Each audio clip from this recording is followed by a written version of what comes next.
Hello प्यारे विद्यार्थियों, this is doctor P S. Khathi, professor in chemistry, government PG college Rishikesh, Shridev Suman university. तो प्यारे विद्यार्थियों, आज मैं बहुत अच्छा टॉपिक आपको बताने जा रहा हूँ, आयनिक इक्विलिब्रियम। और ये बेसिकली हमारे उन विद्यार्थियों के लिए जो बीएससी थर्ड सेम में है और श्रीदेव सुमन यूनिवर्सिटी से जिनका कॉलेज एफिलिएटेड है, और इसके अलावा तमाम और भी इंडियन यूनिवर्सिटी जहाँ पर ये सिलेबस आपको मिलेगा। तो इसके बारे में मैं आपको इसमें बता रहा हूँ, तो इसको ध्यान से देखिएगा।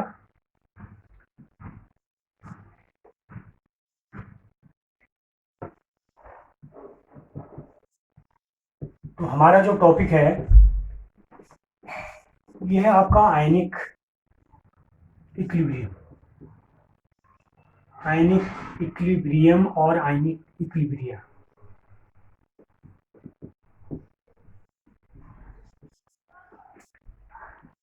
अच्छा विद्यार्थियों, सबसे पहले आपको ये मालूम होना चाहिए कि रिएक्शन क्या होती है। You must know what is reaction. Suppose we write a plus b is equal to c plus d. Okay, so this is a chemical reaction. So what is chemical reactions and what are a, b and c and d? So a and b are known as reactant, while c and d are known as products. So what are reactants?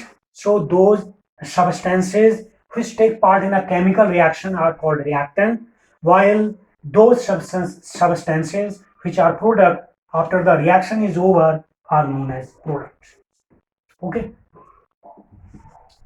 so now you must know active mass. अब आपको सबसे पहले active mass मालूम होना चाहिए। Active mass को इसको सक्रिय द्रव्यमान भी कहते हैं, सक्रिय द्रव्यमान, सक्रिय द्रव्यमान भी कहते हैं। And it is also known as molecular concentration. It is known और it is also known as molecular concentration, okay, और simply concentration. So what is active mass? First thing, active mass, it is represented by a big bracket like this. Means suppose you have any substance A and you have to find out the active mass of that substance. So it may be written as capital A and it should be closed in a big bracket. Okay, so A is written inside a big bracket. So this is the active mass. So what is active mass? Active mass is nothing. Active mass is simply the number of moles of a substance dissolved in unit volume of solution. The number of moles of substance dissolved in unit volume of solution. Suppose we write active mass of A. So therefore A is equal to number of moles represented by small n and volume liter in V 1 liter. अर्थात इकाई आयतन में विद्यमान मोलों की संख्या को या ग्राम अणुओं की संख्या को सक्रिय द्रव्यमान या एक्टिव मास कहते हैं। एन इसको लिखा जाता है small w upon M upon V litre. Okay, so next its unit will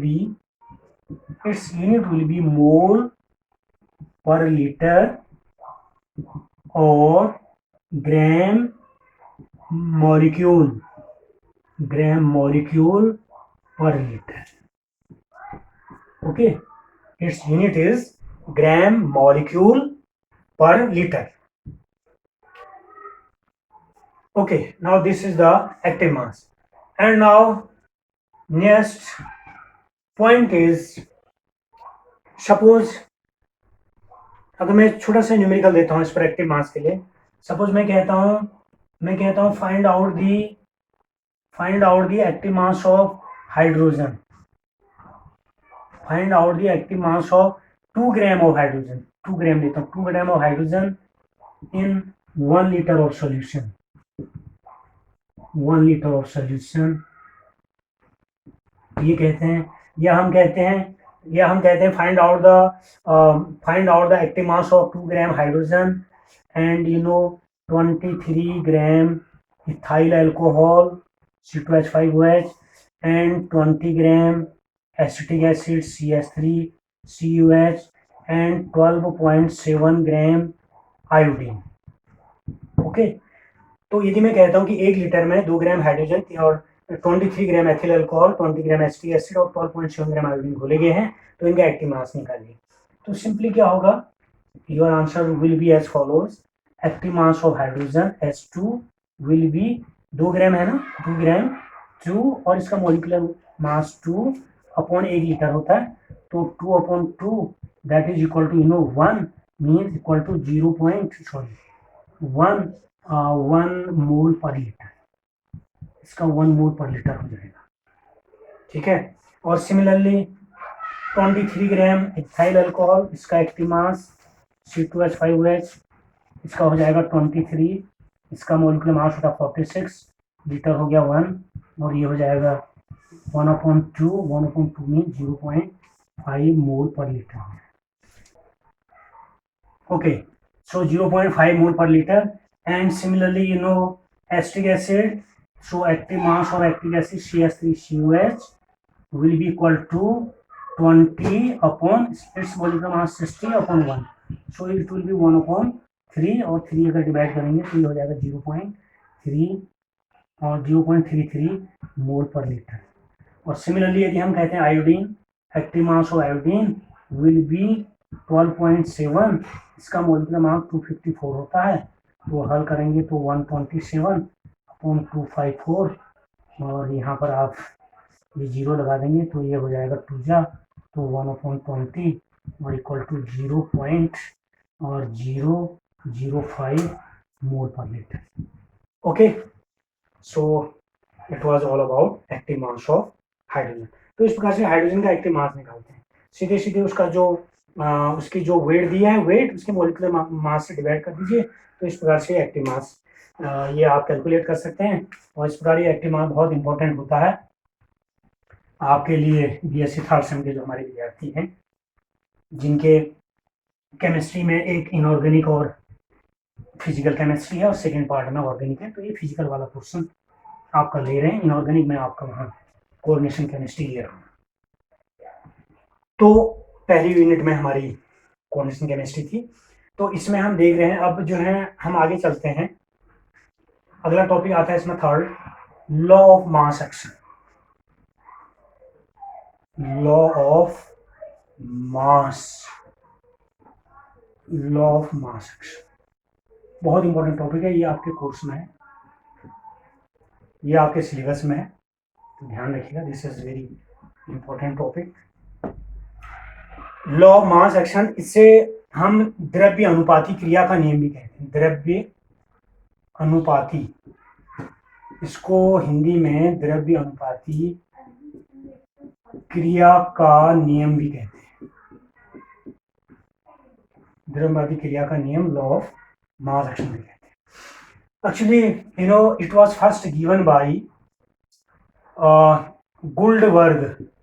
It was first given by Guldberg and Wage in 1867. Okay, so this means we can say that this law was first put forward by Guldberg and Wage, or you can say simply that it was first propounded by Guldberg and Wage in 1867. Clear. अब ये rule क्या होता है, थोड़ा ध्यान देना, आपको tips बता रहा हूँ, ये स्टेटमेंट होता क्या है, रूल या इसका statement.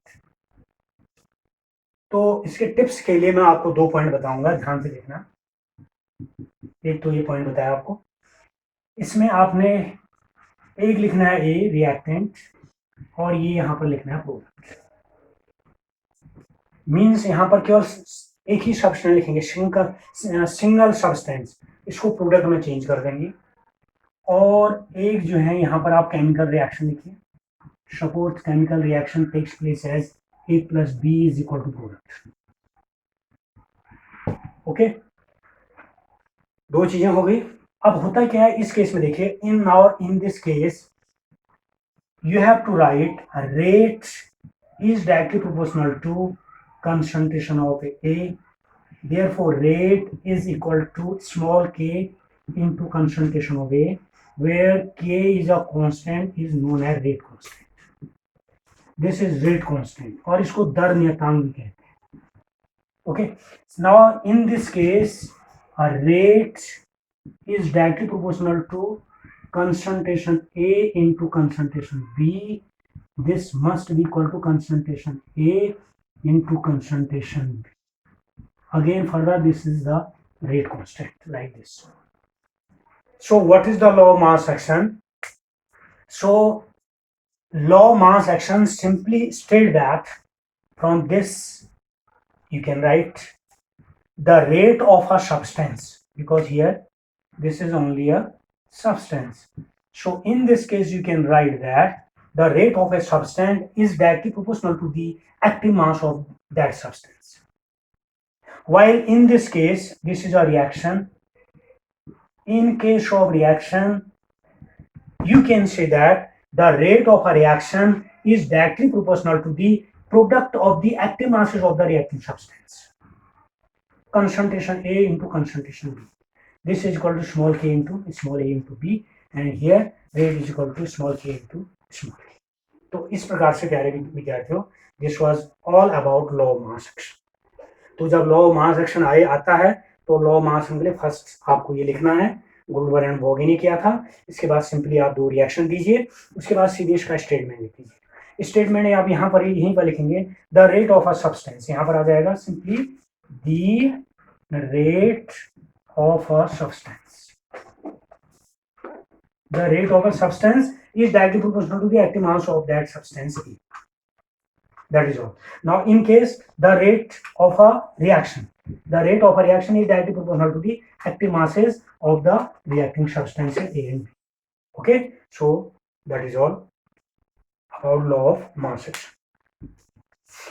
Now, the next topic is, after law of mass action, you must know what is equilibrium constant. अब जो है इक्विलिब्रियम कांस्टेंट, इक्विलिब्रियम का मतलब होता है साम्यनियतांक। तो अगला हमारा टॉपिक है fourth, equilibrium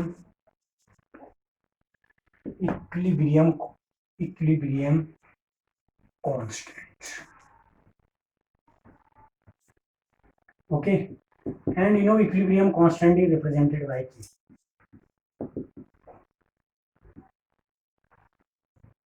K. So now what is equilibrium constant? First you know a reversible reaction. Suppose a reversible reaction takes place as A plus B is equal to C plus D. This is a reversible reaction. Reversible reaction are those reactions which proceed in both the directions and don't competition in any way are called reversible reaction. It is represented by this, this arrow, half-headed arrow, and this is half-headed.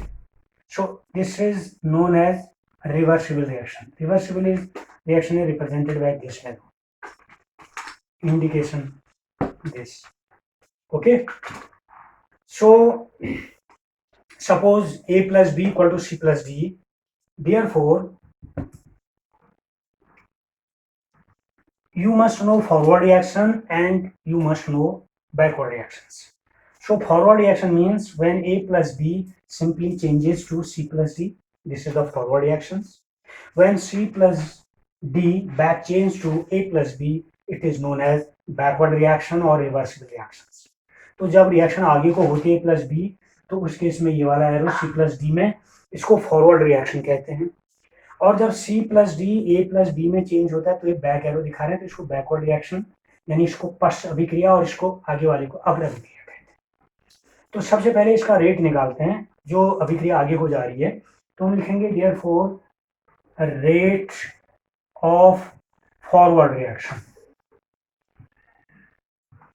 Rate of forward reaction वही law of mass action apply करेंगे। आपको बताया था कि law of mass action apply, आगे को जा रहे हैं तो इस पर डिपेंड करेगा, पीछे को आ रहे हैं तो रेट इस पर डिपेंड करेगा, प्रोडक्ट पर डिपेंड करेगा। आगे को जा रहे हैं तो ये रिएक्टेंट होते हैं, प्रोडक्ट होते हैं। आगे को बढ़ रहे हैं तो रेट रिएक्टेंट पर डिपेंड करेगा, पीछे को आ रहे हैं इधर को बैक तो रिएक्टेंट जो रेट होगी वो C ऑफ D के कंसंट्रेशन को डिपेंड करेगी। So therefore rate of forward reaction this will be rate इस डायरेक्टिव, आगे को बढ़ रहे हैं तो concentration A into concentration B हो जाएगा। क्लियर? रेट फॉरवर्ड है तो हम इसको सिंपली RF लिख सकते हैं, R for rate, F for F indicate for forward reaction. So RF is directly proportional to concentration A into concentration B. So therefore RF is equal to small k, यहाँ पर rate constant होगा तो और forward के लिए F लगाएं तो small kf into concentration A into concentration B. This is equation number 1, ये आपका इक्वेशन नंबर 1 हो गया forward reaction. Similarly a rate of backward reaction, rate of backward reaction will be, वही जैसे यहाँ पर RF है तो यहाँ RB हो जाएगा। इसको बार बार इसलिए रेट नहीं लिख रहा हूँ तो डायरेक्ट RF की जगह RB लिख दीजिएगा। B stands for backward, so RB is directly proportional to backward के लिए इधर को आ रहे हैं तो C प्लस D पर डिपेंड करेगा, concentration C into concentration D। Okay, so therefore RB is equal to, यहाँ KB लगा दें, KB into concentration C into concentration D. This is equation number 2। और ये जो KF है this is the rate constant, ये आपका रेट कांस्टेंट है, F माने forward. So this is a rate constant for forward reaction and you know here you see this is a rate constant for backward reaction, BACK. B stands for backward or reverse reaction, backward reaction or reverse reaction. Okay, this is equation number 5, this is equation. As the name shows equilibrium constant, so it means we can say that at equilibrium what will happen at equilibrium? At equilibrium equation first must be equal to equation 2, means rate of forward reaction should be equal to rate of backward reaction. तो equilibrium में rate of forward और rate of backward reaction बराबर होना चाहिए, equation 1 1 2 के बराबर। तो हमने लिख दिया RF equal to RB। Now substituting the values of equation 1 2 and 3, this is equation number 3rd। Now put 1 and 2 in 3, we get, क्या मिलेगा हमको? हमें मिलेगा वी गेट RF की वैल्यू ये है आपकी KF into concentration A into concentration B is equal to KB into concentration C into concentration D आ जाएगा। तो ये आ जाएगा आपका, और इस प्रकार से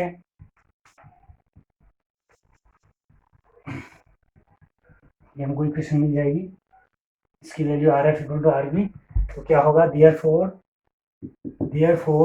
KF, और it may be written as KF upon KB is equal to concentration C into concentration D upon concentration A into B।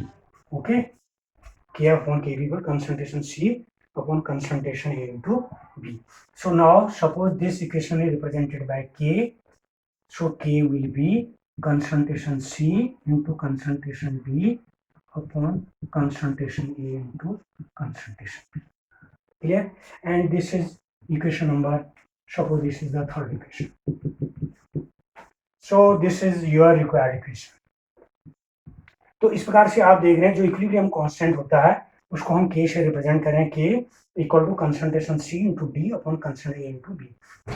तो हमने जो इक्वेशन लिया था, we took equation A plus B is equal to C plus B, ये लिया था हमने plus B, तो सी प्लस डी ये प्रोडक्ट है और ए प्लस बी रिएक्टेंट, तो के विल बी होता है सी डी जो प्रोडक्ट है उसका कंसंट्रेशन, उसका जो कंसंट्रेशन है, इसको देखो, इसको कंसंट्रेशन ऑफ सी भी बोलते हैं, इसको एक्टिव मास ऑफ सी भी बोलते हैं, इसको मॉलिक्यूलर कंसंट्रेशन ऑफ सी भी बोलते हैं, इसको सक्रिय द्रव्यमान सी बोलते हैं, अणु सी का आणविक सांद्रण बोलते हैं, लेकिन यहाँ पर इंटू कर देता, क्रॉस क्रॉस प्लस में नहीं होता, इंटू में होता है, आप देख क्योंकि प्रूफ है हमारे पास upon A into B.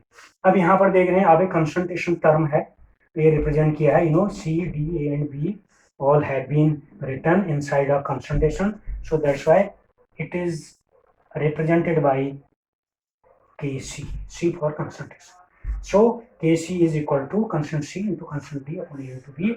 This is the equilibrium constant in terms of concentration. तो ये concentration के terms में equilibrium constant Kc है, क्लियर। अब equilibrium constant के बाद आगे चलते हैं। अब हमारा जो इसमें बहुत इंपॉर्टेंट टॉपिक है, इक्विलिब्रियम कांस्टेंट के बाद केसी हमारा क्लियर हो गया।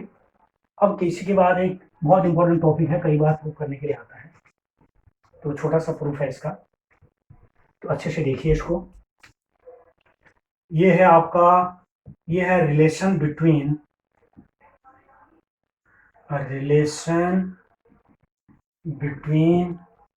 KP and KC.